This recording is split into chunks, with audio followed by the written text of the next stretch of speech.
Hoy estamos aquí después de recoger nuestros diplomas de este MBA, el cual iniciamos por estas fechas ahora un año. En aquel momento, todos los que hemos compuesto este proyecto, profesores, tutores, alumnos, teníamos unas expectativas: aprender, conocer, obtener un título, conocer otras culturas, desarrollarnos, enriquecernos como personas, como profesionales. Una gran organización, unida a unas grandes ilusiones, han dado como fruto este magnífico MBA, el cual nos ha permitido vivir una experiencia inolvidable. Todos recordamos nuestra primera clase, nuestros debates, nuestras competiciones, luego nuestras bromillas interculturales, los nacimientos, que creo que están los dos hoy por aquí, el apoyo constante de Roberto y de Ana, y todas las clases a lo largo de las que hemos adquirido vivencias y, por supuesto, conocimientos. Hemos conocido los principales bloques que componen la empresa.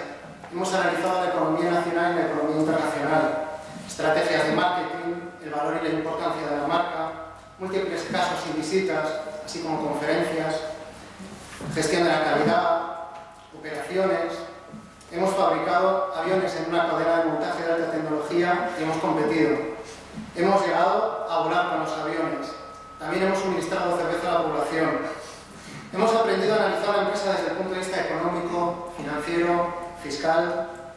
Hemos aprendido a gestionar el tiempo, nuestras habilidades sociales y el principal valor de la empresa, los recursos humanos.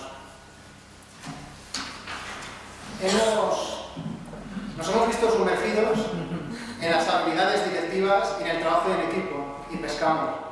Nos hemos puesto gafas y hemos visto lo mismo de muchas formas distintas. Hemos analizado la estrategia empresarial, la responsabilidad social corporativa y la ética empresarial, la internacionalización, la gestión del crecimiento de la empresa y mil cosas más.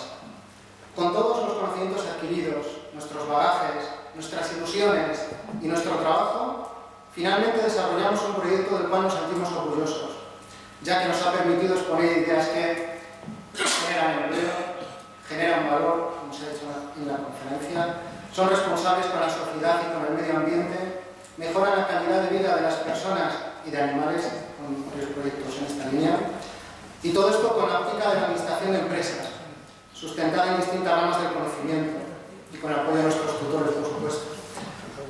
Y hoy estamos aquí, todos los que hemos participado de manera directa o indirecta, tras recoger nuestros diplomas, con la sensación que deja estar leyendo las últimas páginas de un libro que tanto nos ha aportado. Un poco triste ya que acaba, pero inmensamente felices por haber vivido la experiencia. Otros libros escribiremos en base a esto. Enhorabuena a todos, ya que todos hemos sido partícipes. Muchísimas gracias. Esta siempre